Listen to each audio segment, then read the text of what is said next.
Olá a todos e a todas, bem-vindos a mais um estudo aqui do nosso canal, Leitura de Livros Espíritas. Hoje nós vamos estudar o capítulo 20 do Evangelho segundo o Espiritismo, Os Trabalhadores da Última Hora. E nós vamos começar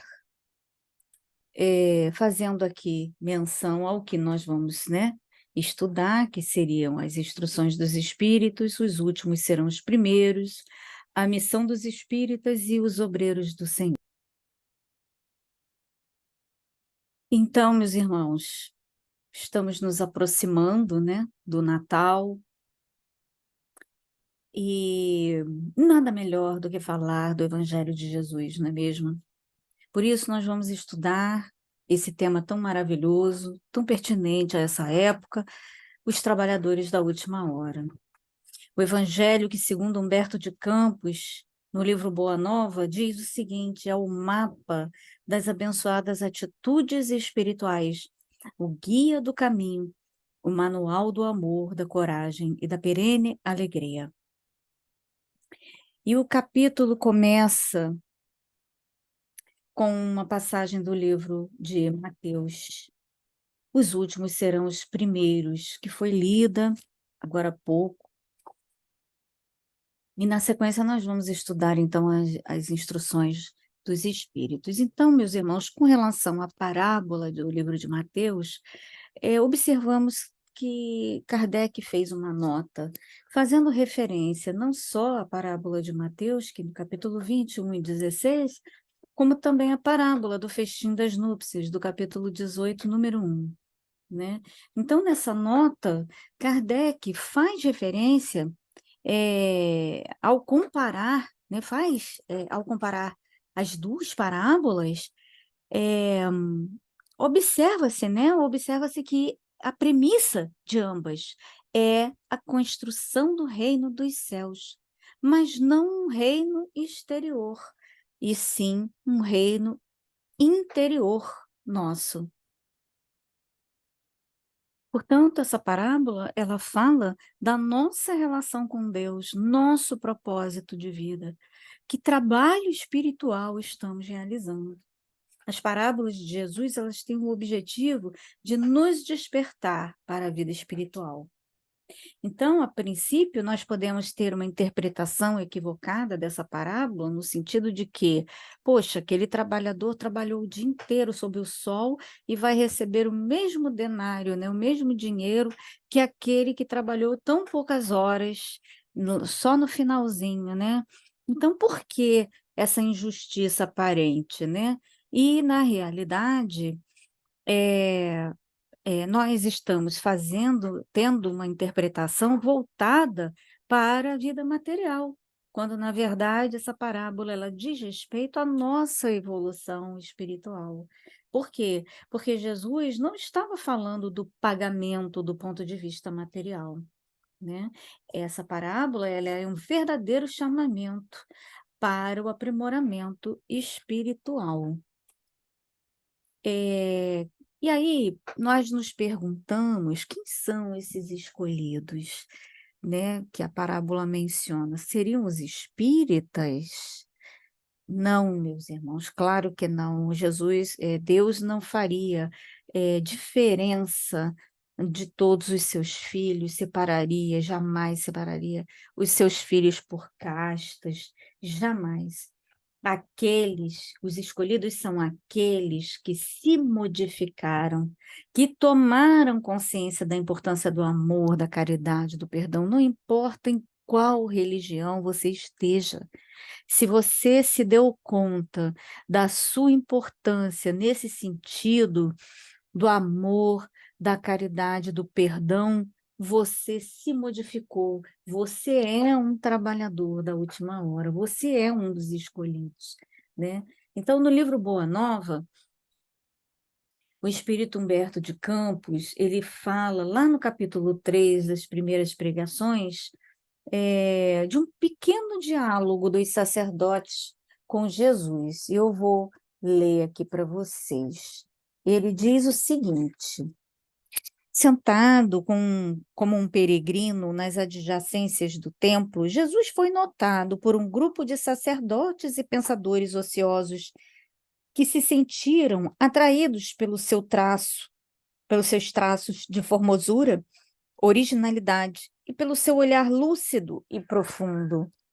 Alguns deles se afastaram, sem maior interesse, mas Hanan, que seria mais tarde o juiz inclemente da sua causa, aproximou-se do desconhecido e dirigiu-se-lhe com orgulho. Galileu, que fazes na cidade? Passo por Jerusalém, buscando a fundação do reino de Deus, exclamou Cristo com modesta nobreza. Reino de Deus? Tornou o sacerdote com acentuada ironia. E que pensas tu? Vem a ser isso?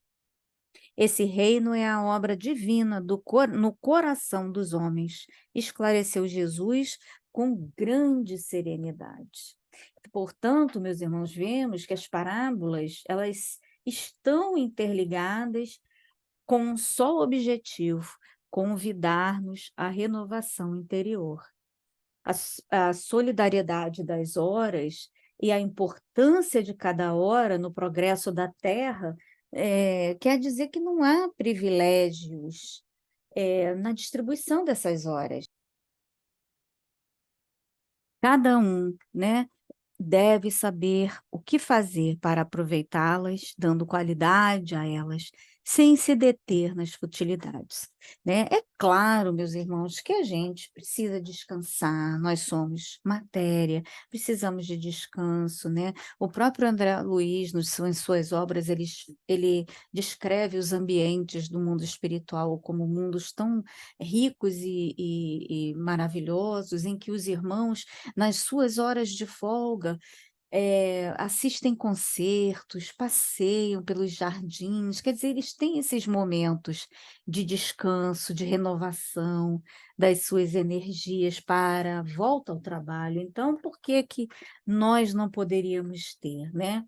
Mas essa parábola, ela fala das horas que nós jogamos fora, né? Que se tornam inúteis. Então, por exemplo, quando erramos, que lição tiramos? Né? Pois nós estamos em constante aprimoramento, erramos, mas nos esforçamos para acertar da próxima vez. Esse é o caminho.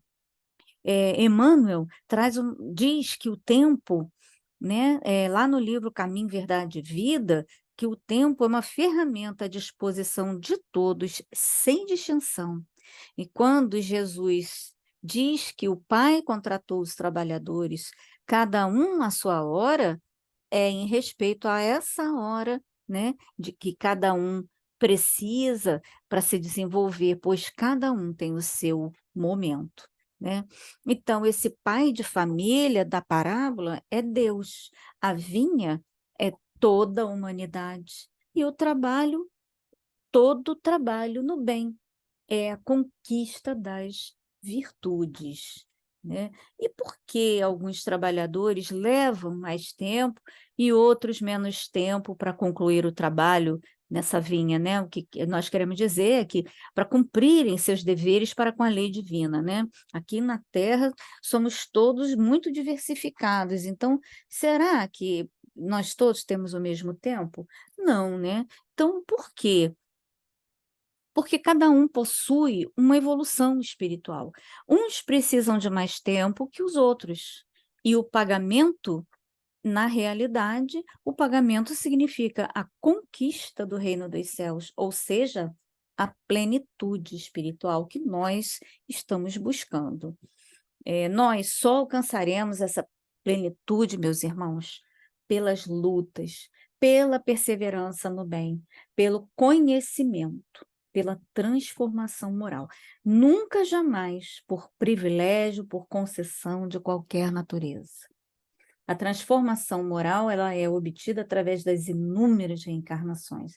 E também, né, lá no mundo espiritual, nós também aprendemos no mundo espiritual e muito, né? Mas na terra, na vida, na carne, nós vamos vivenciar coisas que a gente não conseguiria na vida espiritual, né? Então, gente, a natureza não dá saltos, né? Quer um exemplo? Para alcançarmos o título de mestre ou de doutor na vida acadêmica, nós temos que começar pelo maternal, quando crianças, depois pelo ensino fundamental, depois ensino médio, depois nós vamos para o ensino superior, quer dizer, tem um trajeto nessa brincadeira aí, né? E que nós temos que seguir obrigatoriamente, para que a gente possa um dia alcançar o título de mestre, nós vamos ter que estudar muito lá no mestrado para a gente conseguir chegar lá. Os mestres entenderão, né? E os doutores também. Né? Então, esse progresso ele é gradativo, ele jamais vai acontecer assim, do maternal você ir para um mestrado, isso não existe, né? A não ser aquelas crianças prodígios que já vêm com com uma questão pré-determinada, né? Então, ele já vem com os conhecimentos trazidos de outras encarnações, mas isso são situações muito raras e não é o caso aqui da gente conversar sobre isso. Nós estamos falando de pessoas normais, né? Falíveis, né?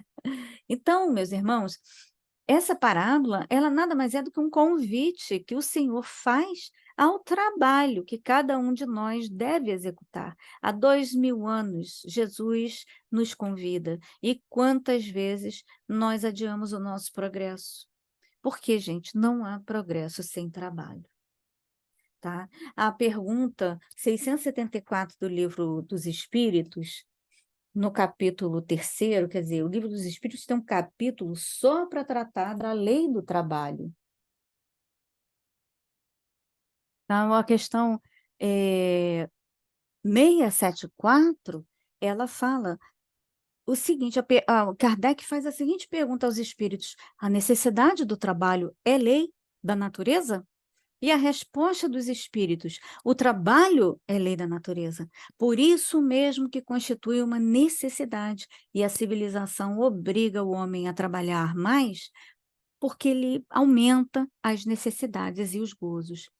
E a questão 675, Kardec pergunta: por trabalho só se deve entender as ocupações materiais? E os espíritos respondem: não, o espírito trabalha assim como o corpo. Toda ocupação útil é trabalho. Então, aqui, nós aqui reunidos nessa reunião, nesse estudo, nós estamos trabalhando pelo aprimoramento do nosso espírito. Isso é trabalho, é um trabalho espiritual. Então, os serviços úteis, os ensinos morais de Jesus precisam ser introduzidos em nossas vidas. A Joana de Ângeles, ela nos aconselha que, sob pretexto algum, te permita as horas vazias. É muito forte essa frase, né? Então, meus irmãos, nas instruções dos espíritos, nós temos aqui, os últimos serão os primeiros, qual a condição para o recebimento do salário? A boa vontade. Quando o mestre foi buscar os trabalhadores que desde a madrugada esperavam impacientes, eles eram trabalhadores, só lhe faltavam o trabalho, portanto, eles tinham a boa vontade. E eu trouxe aqui uma dissertação de São Luís, retirada da Revista Espírita de 1858, intitulada A Preguiça. E diz assim São Luís: eu vos digo que a força não foi dada ao homem, nem a inteligência ao seu espírito, para consumir os dias na ociosidade, mas para ser útil aos semelhantes.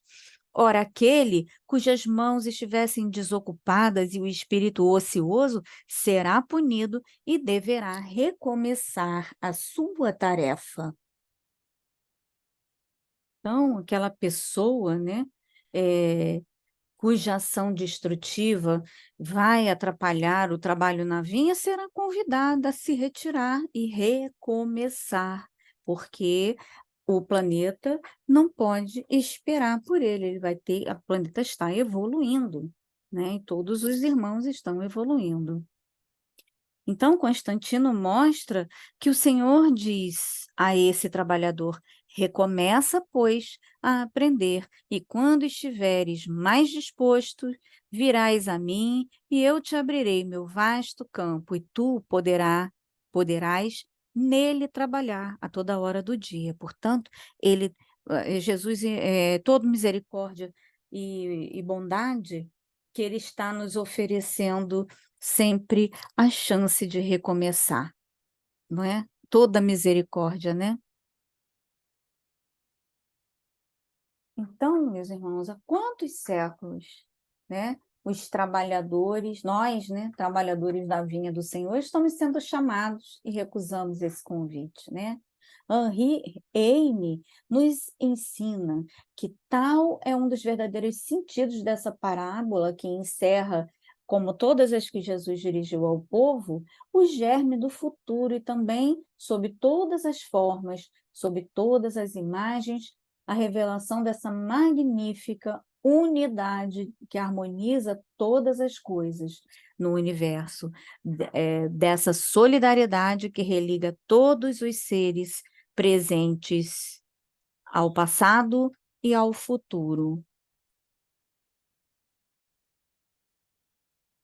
E o espírito Erasto, ele traz aqui para a gente uma verdadeira súplica para nós, quando ele diz: sim, as revoluções morais e filosóficas vão eclodir em todos os pontos do globo.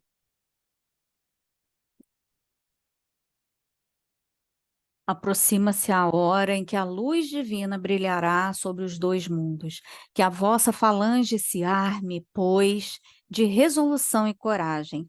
Mãos à obra, o arado está pronto e a terra preparada. É preciso trabalhar. Perguntareis então, se entre os chamados ao espiritismo muitos se desviaram, por qual sinal se reconhece aqueles que estão no bom caminho? E aí responderemos, diz Erasto, gente, isso é muito importante para a gente acordar. Ele diz: vós os reconhecereis pelos princípios de verdadeira caridade que professarão e praticarão, pelo número de aflitos os quais levarão a consolação. Vós os reconhecereis pelo amor ao próximo e pela sua abnegação e altruísmo. Enfim, pelo triunfo dos seus princípios, pois Deus quer a vitória de sua lei e aqueles que a seguem são seus eleitos, a quem será dada a vitória. Mas os que falsificarem o espírito dessa lei para satisfazerem a sua vaidade, a sua ambição, estes serão destruídos. Não é destruídos nesse sentido literal, né? Serão banidos, né? Então, meus irmãos, agora nós vamos falar dos obreiros, dos trabalhadores, dos obreiros do Senhor, né? Que é aqui nessa parte final do estudo, né? É uma verdadeira advertência do espírito de verdade. O planeta se encontra, evidentemente, né, no processo de transição para a regeneração. Isso nós não temos dúvidas. Isso é muito divulgado, muito falado, né? No capítulo 3º do Evangelho, Kardec nos traz de forma bastante didática essa classificação dos mundos. Então, nós vamos ver, né, na classificação dos mundos, que existe um mundo primitivo, um mundo de expiações e de provas, o de regeneração, o mundo feliz e o mundo puro, né?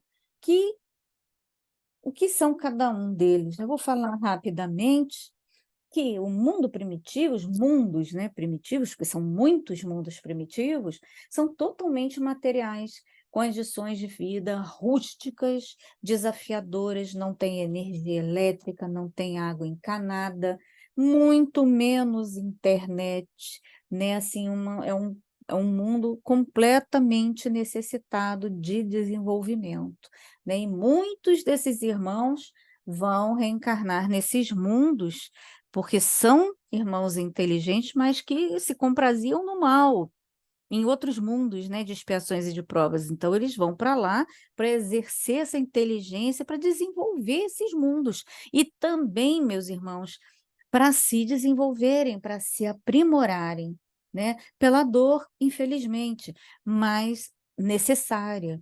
E os mundos de expiações e provas já são, né, mundos como o nosso, já são um pouquinho melhores, continuam sendo materiais, grosseiros, mas com uma diferença em relação aos mundos primitivos.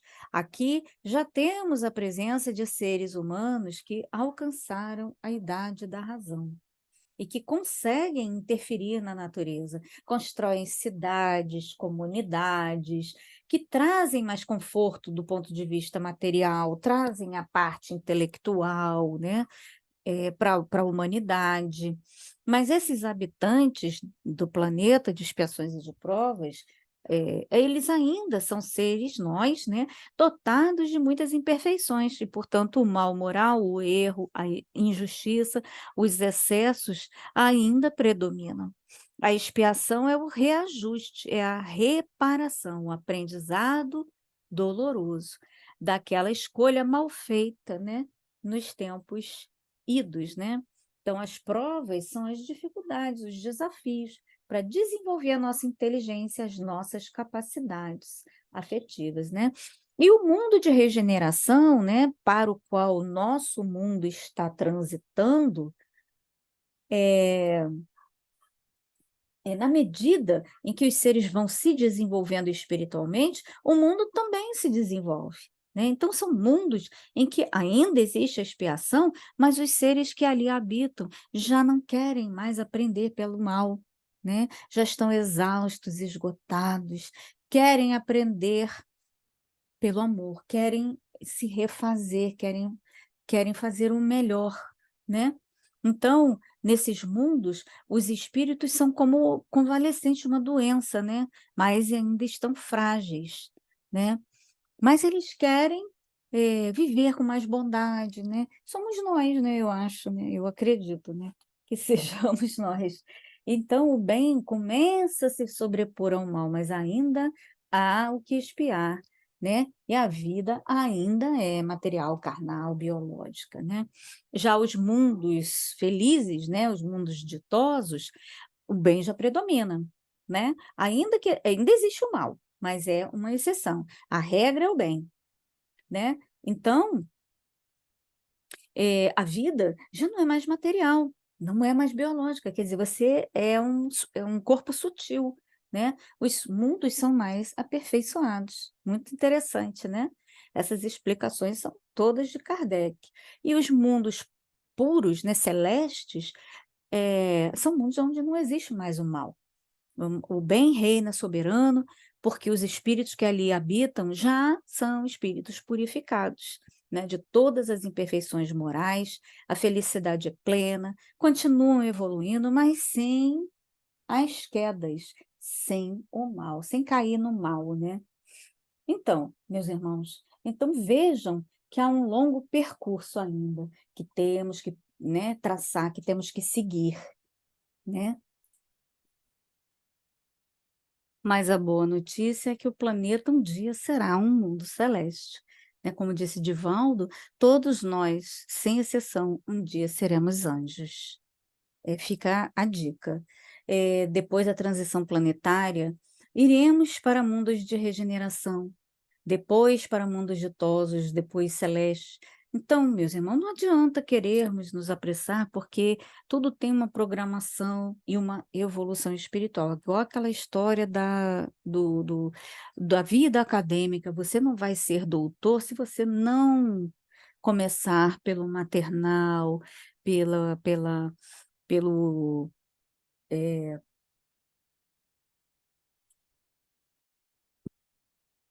ensino fundamental, ensino médio, enfim, você tem que percorrer naturalmente, porque a evolução é uma lei da natureza e ela é natural, né? Você não vai da noite para o dia acordar sabendo tudo, né? Como eu tinha falado anteriormente. Então, irmãos, no caso, né, de todos nós, né, o arrependimento, né, quando nós cometemos né, as injustiças, os erros, nós começamos pelo arrependimento. Quando o arrependimento se instala, nós já começamos o processo de renovação, né?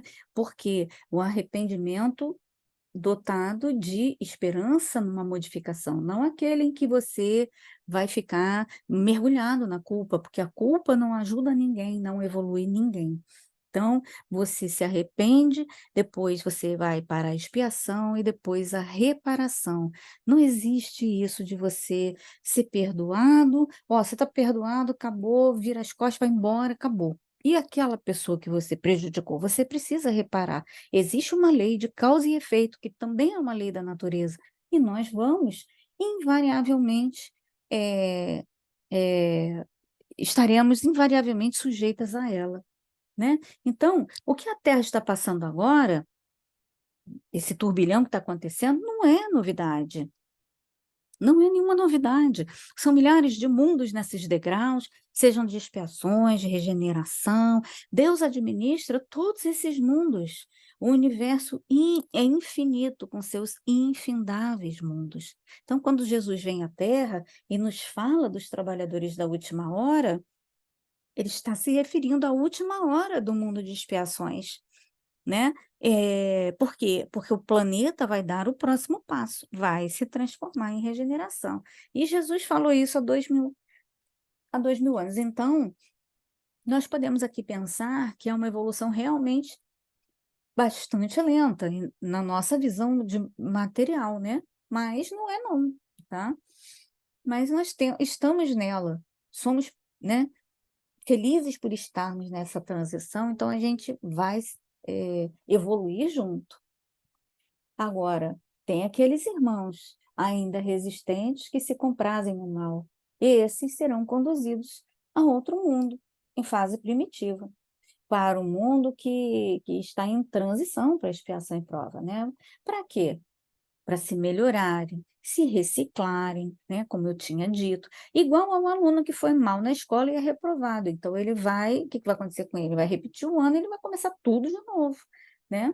Então, recomeçar a tarefa é começar a recomeçar toda uma vida, né, é um desperdício, mas faz parte daquilo que ele escolheu, tá, não é nenhum castigo. Porque Deus é cruel? Não, a cada um segundo suas obras, e não existe injustiça. Nós vamos receber daquilo que plantamos. E, na verdade, meus irmãos, há uma grande misericórdia de Deus que nos dá a chance de nos redimirmos dos erros. É uma lei do qual estamos todos, sem exceção, inseridos e sujeitos. Mas temos a chance de refazermos e nos melhorarmos, né? Por que esses irmãos vão para outros orbes? Porque o planeta não pode parar por causa dos habitantes que não acompanharam esse progresso, né. Então o trabalhador da última hora é aquele que está trabalhando agora, nesse momento em que a Terra começa a ingressar na escala dos mundos de regeneração, né. Então, eh qual é a natureza desse trabalho, né? Podemos ter a impressão, né, de que esse trabalho está lá fora, numa construção material, né, que a gente executa com as nossas forças físicas, mas esse trabalho é aquele feito dentro de nós. O mais árduo e extenso trabalho da transição planetária, do trabalho da última hora, é em nós mesmos. Então, precisamos nos transformar para transformar o mundo. Mudando nossa vibração, mudaremos a vibração do planeta e assim ele se tornará um mundo de regeneração. A regeneração não é apenas do planeta, mas das pessoas. São elas que irão dar o tom da moral daquele lugar. Por isso, a regeneração do planeta depende da nossa regeneração. Vocês querem um exemplo? Quando você vai para uma cidade limpa, organizada, florida, com seus bens públicos preservados, bancos de praça, latas de lixo, você não repara, né? Nossa, que lugar legal! Isso tem a ver com seus habitantes, que querem o bem comum. Vai jogar um lixo fora ali no chão para você ver se você não vai ser advertido. Por quê? Porque aqueles moradores, eles querem o bem para toda a coletividade. Aí chega você, que é um forasteiro, e começa a fazer bagunça. Eles, não, não, não, não, não, negativo, né? Então, é essa impressão, né, que a gente tem dessa regeneração do planeta. Esse trabalhador é aquele que não quer mais o regime de evolução na base da dor, meus irmãos. Ele quer sair desse ciclo de dor, de sofrimento, que ele mesmo se impõe, de fazer a sementeira às cegas e colher o sofrimento, aquele, por exemplo, que age só por impulso, né? E que depois não aguenta as consequências. Quem de nós, meus irmãos, não fez isso na vida? Pode revisar isso a vida, que você vai lembrar de coisas que você fez sem pensar e se arrependeu, né? E que causou sofrimento. Nossa, quem de nós, meus irmãos?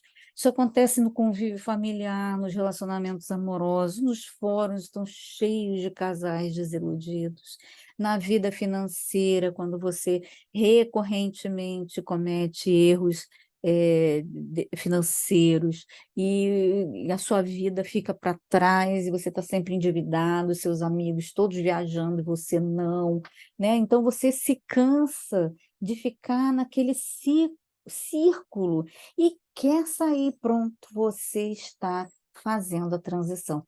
Você é o trabalhador da última hora, porque você quer se modificar, né? Então, os instrumentos, meus irmãos, estão à nossa disposição. Os ensinos dos espíritos. São 5 livros, o Pentateuco espírita, né? Então, quando fazemos esse trabalho dentro, ele se reflete fora. Porque quando fazemos esse trabalho de autoiluminação, nós refletimos isso entre as pessoas. Então, o trabalho da última hora, irmãos, é esse. Não é sair às ruas para reformar os outros, muitas vezes irritando os outros. Imagina, né? Quando desencarnarmos, se os outros virão aqui para reformar a gente. Não. Então, mas é claro que nós podemos auxiliar, né? Podemos colaborar com o nosso pai, com a nossa mãe, irmão, companheiro, companheira, amigos, né? Quem trabalha a bondade, a paciência dentro de si, irradia bondade, paciência, principalmente a paz a todos, né? Então, é nesse sentido do trabalho da última hora. Então, a última hora não é o fim da Terra, né? Não é, o mundo não vai acabar. A Terra ainda tem muitos degraus para evoluir, né? Lembra os mundos de regeneração, os mundos ditosos, os mundos celestes? É isso, né? Então, meus irmãos, temos que ter muito cuidado para a gente não colocar a perder essa construção milenar que estamos fazendo, né? A nossa felicidade, né?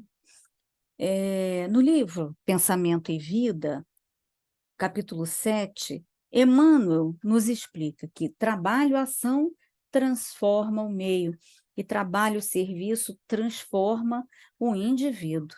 E no prefácio de Paulo e Estevão,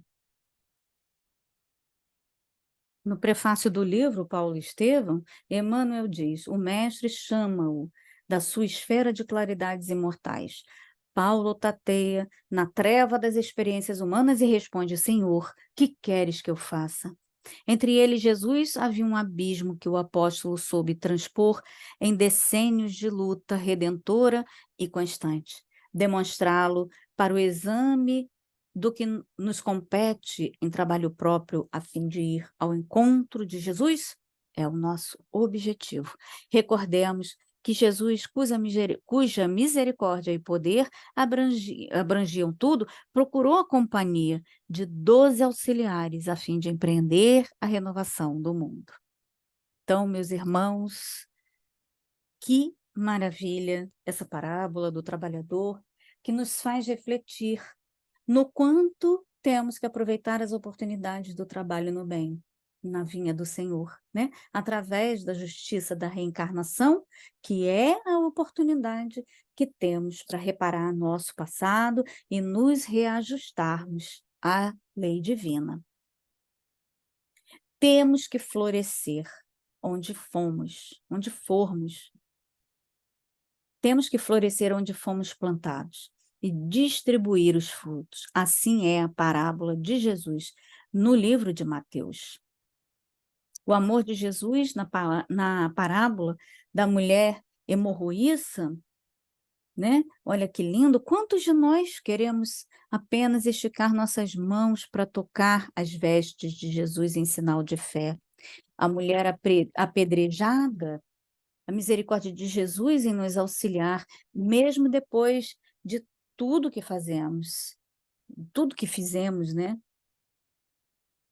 E aí eu trago aqui, mais uma vez, o item 350 do Livro dos Médiuns, que diz que importa acreditar na existência dos espíritos se essa crença não o torna melhor, mais benevolente, mais indulgente para com os semelhantes, mais humilde, mais paciente na adversidade. Volto a dizer, meus irmãos, o Espiritismo é alegria. Então é Natal, vamos celebrar com muita alegria, pois comemoramos a vinda do Senhor Jesus para a Terra, para nos trazer seus exemplos de amor e de caridade.